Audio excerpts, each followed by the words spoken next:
Hello boys and girls, my name is Danny Mac, and in this tutorial I'm going to show you how to create an eye in Blender, and the topics I'm going to cover are modelling, lighting, texturing, baking and rigging.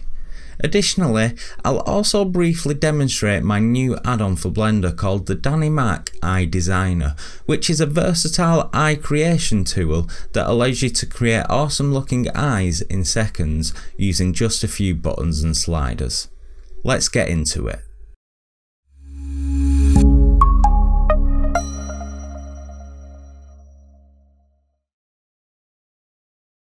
The eye consists of four primary elements: the iris, pupil, cornea and sclera, also known as the white of the eye.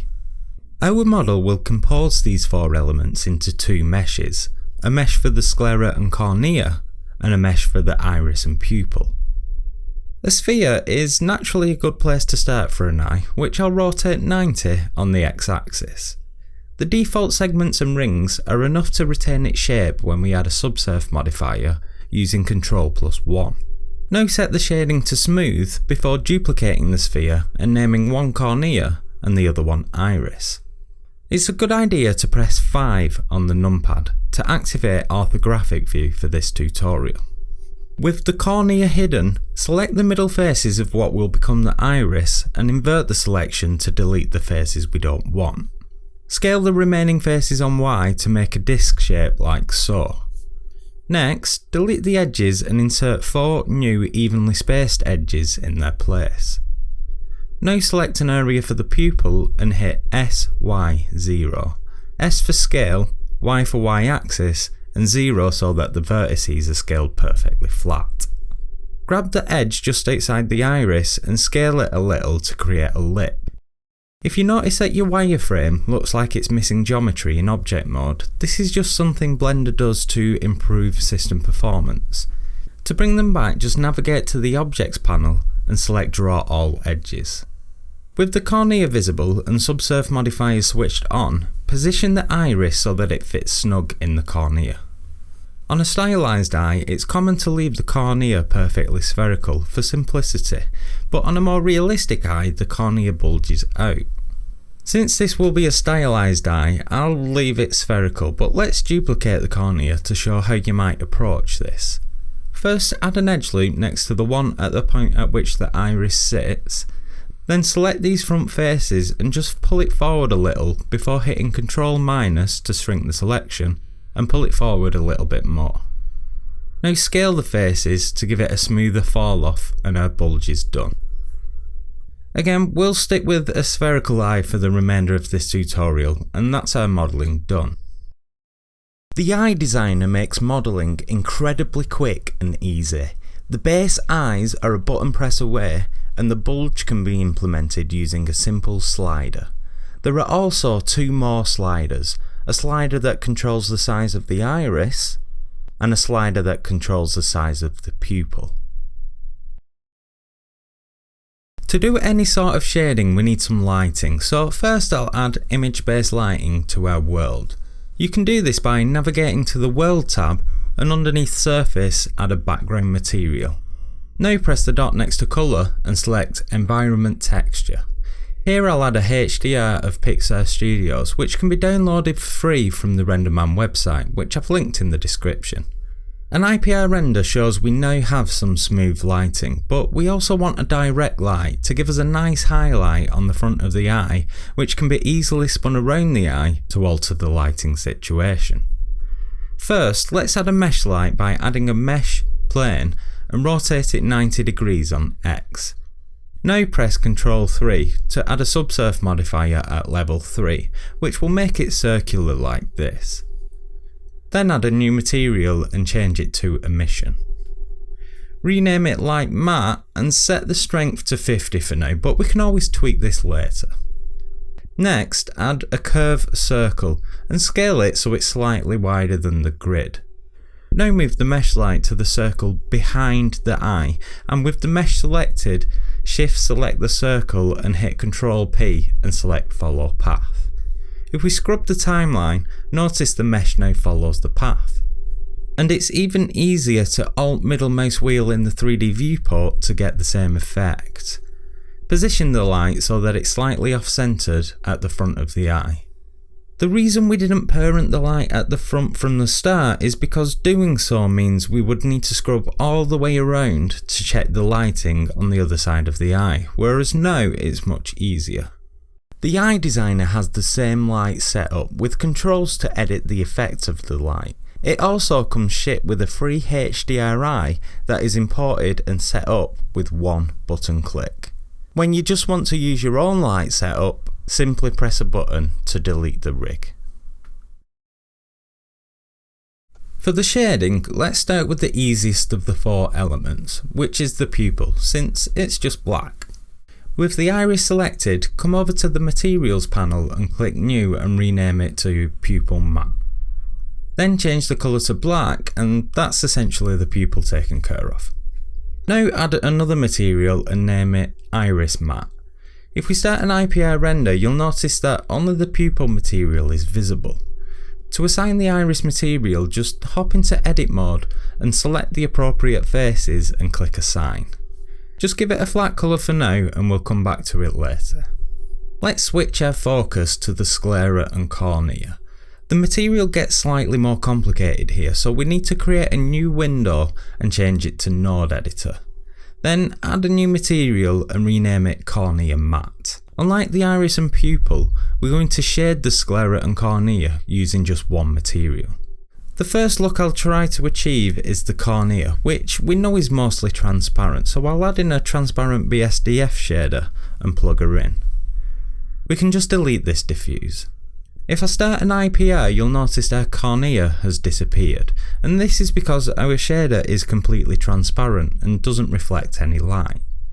We could switch the transparent shader for a glass shader, and this will give us a really nice result, but the problem with the glass shader is that it can be quite expensive on render time, so instead we'll use another method.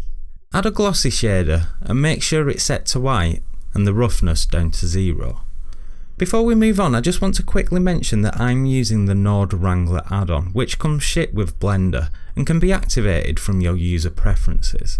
I would highly recommend using this because it makes working with nodes much easier, and the feature I like the most is that if I hold Ctrl Shift and click on a node, it's going to show me what effect that node is having, and this is something I use all the time. So getting back to the shading, we want to plug these two into a mix shader like so, and notice we now have transparency and light reflection that can be adjusted by tweaking the factor, and is much more economical than the glass shader. Of course, the obvious problem now is that it's affecting the whole object, which isn't what we want. What we want to achieve is to have most of the eye white, but blended into transparency when we reach the iris.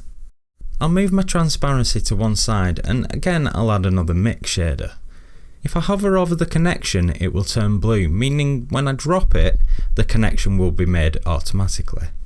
Next, add a shader for the white of the eye, and we could go for a more realistic result and use a subsurface node, which will help to create the fleshy feel the eye has, but again this bumps up the render time, so I'll stick with a simple diffuse for now, and we can always change it later. Now if we plug this in, you'll notice the mix shader is doing what it's supposed to. It's mixing the transparency and diffuse by a factor of whatever we have set in the slider, but this still isn't what we want. We need to tell this mix shader we want transparency at the front and white at the back, which can be achieved using the factor input. Notice when it's at 0 it's 100% transparent, and when it's at 1 it's 100% diffuse.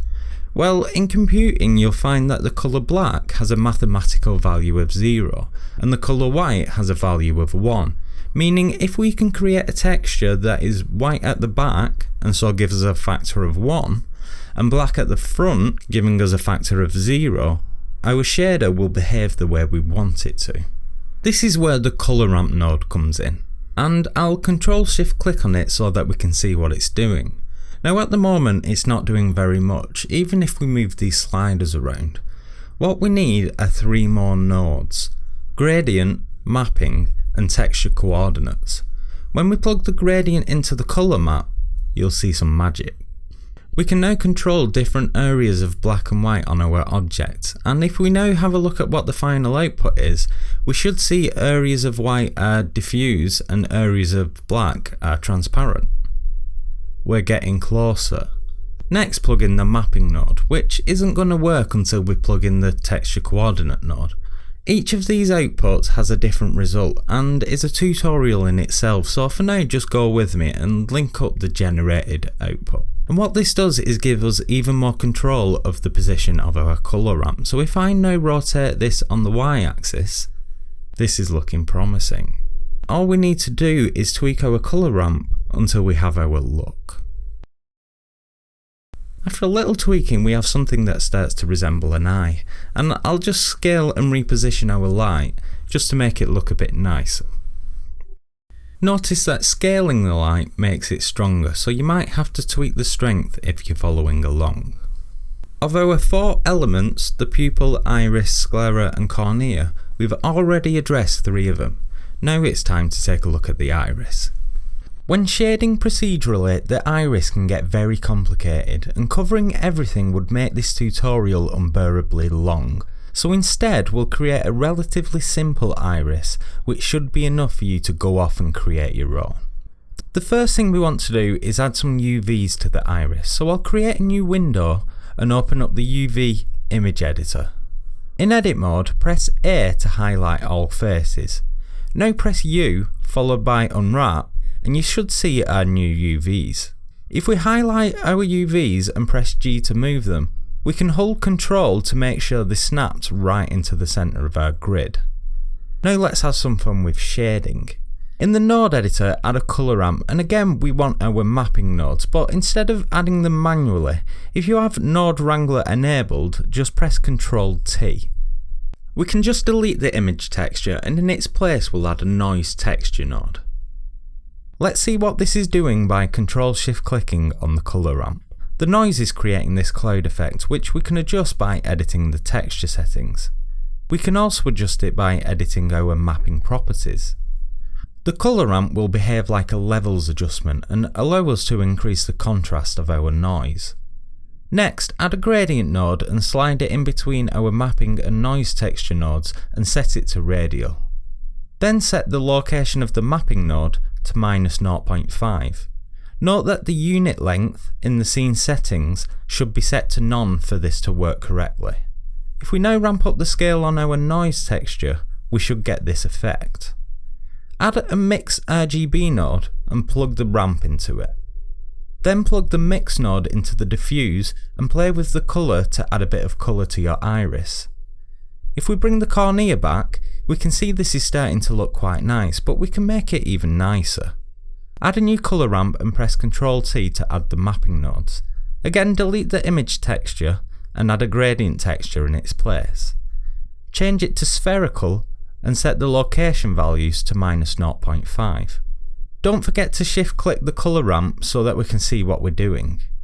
What we want to achieve are colours that are dark at the outside of the iris and lighter in the middle. If I move the left slider on the colour ramp, you can see the effect, and if I move the right slider, it has the inverse effect. Note that we can add a new slider just by pressing this plus button. Since the left slider controls the outer rim, we can just slide it until it becomes visible on the eye. Change it to be a dark colour of what you want your eye to be. In this case, I'll make it dark blue. Now hover your mouse over this colour panel and press Ctrl C.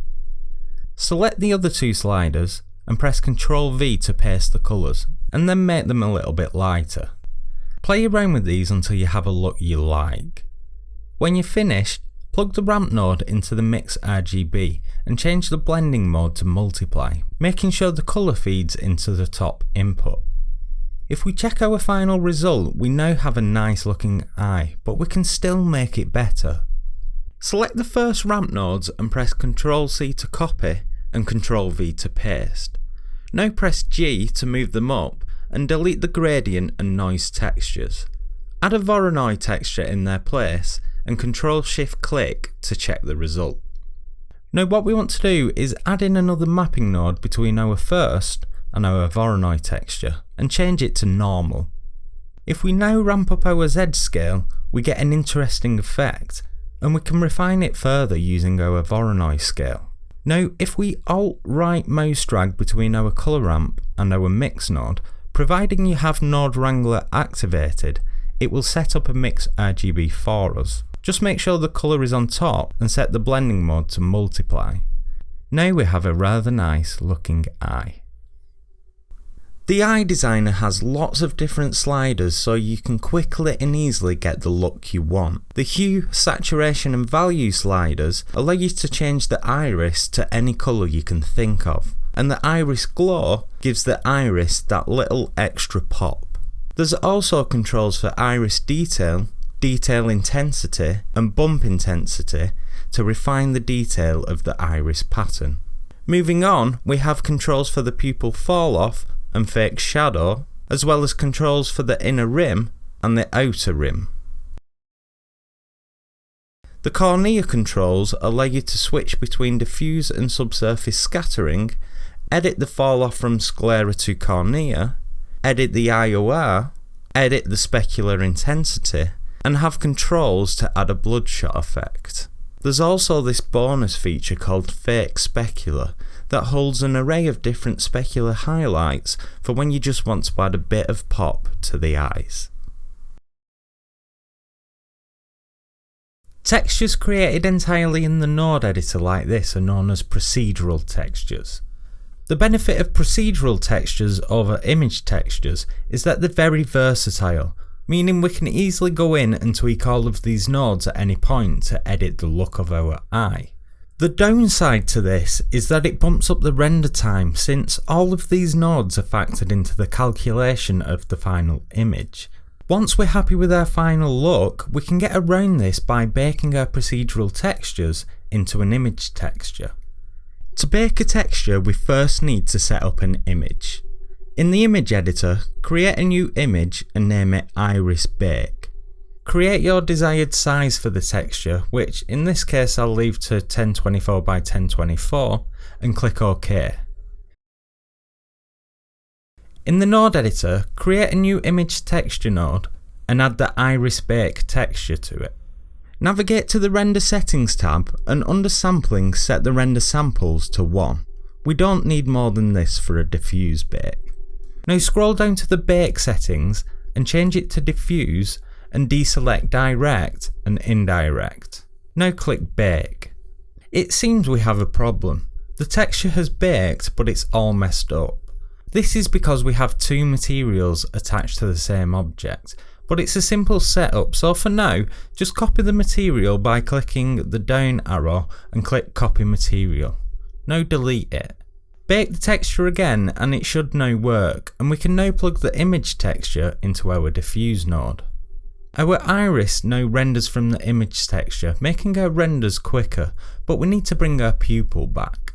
Simply add a new material and paste the old one back in.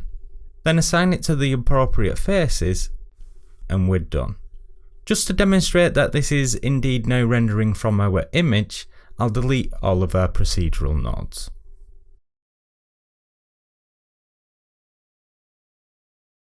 To finish the tutorial, we're going to duplicate the eye to create a pair and then set up an armature rig for them. Select both the iris and cornea and press Ctrl J to join them. Rename it I_L and move it over in a positive X direction. If your 3D cursor is not at the origin, hit Shift S and select Cursor to Center.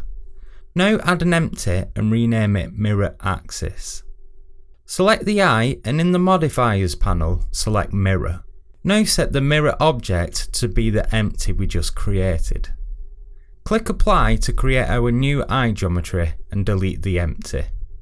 Now select the eyes and go into edit mode. Press Z to enter wireframe mode and select the faces of the right eye before pressing P selection to split the eyes into separate objects. Rename the new geometry I_R like so. With the right eye selected in object mode, come over to Set Origin and select Origin to Geometry. This just returns the object's pivot point to its centre. Next, press Shift A to add a new bone and rotate it 90 on X. Shrink the bone and move it a little in front of the eyes and rename it to Main Eye Control. Now select the left eyeball and hit Shift S followed by Cursor to Selected. Select the bone and in edit mode press Shift A to add a new bone inside the eye. Rotate the new bone 90 on X and shrink it down a little. Still in edit mode, duplicate the bone and move it forward to around where the first bone is. Rename the bone in the eye to eye_L and the duplicate to eye_L. Now select both of these bones using Shift and come to Armature, Symmetrize. You should now have 5 bones. Select the eye control bones holding Shift, then Shift select the main control and hit Ctrl P, keep offset, to parent them. Now let's jump over to pose mode and select the left eye, Shift select the left eye bone and hit Ctrl P, bone. This will parent the eye to the bone. Now repeat this process for the right eye. Once you're done, select the left eye bone and navigate to the Bone Constraints tab. Here you want to add a damped track and set the target to be the armature and the bone to be the left eye control. Again, repeat this process for the right eye, but set it to the right eye control. If we now move around the control bones, you should see the eyes follow. And if we move the main control, they should both follow. Now let's make these controls look a bit more user friendly. First we can hide the eye bones. Then we're going to jump into the last layer for a moment to create a custom shape for our bone. It's a good idea to keep custom shapes like this on the last layer out of the way. Reset the cursor to the center of the grid by pressing Shift S, cursor to center. Now add in a mesh circle and rotate it 90 degrees on X. Hit Ctrl A and apply the rotation. Applying the rotation is essentially the same as freeze transformations in Maya. It zeroes out the transforms.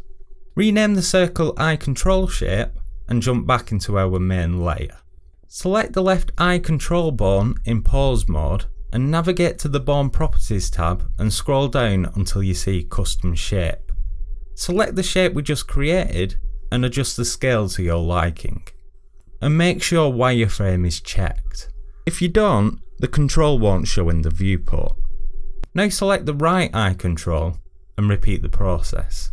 Using what you've learned, go ahead and create your own shape for the main eye controller, and you now have your own eye rigged.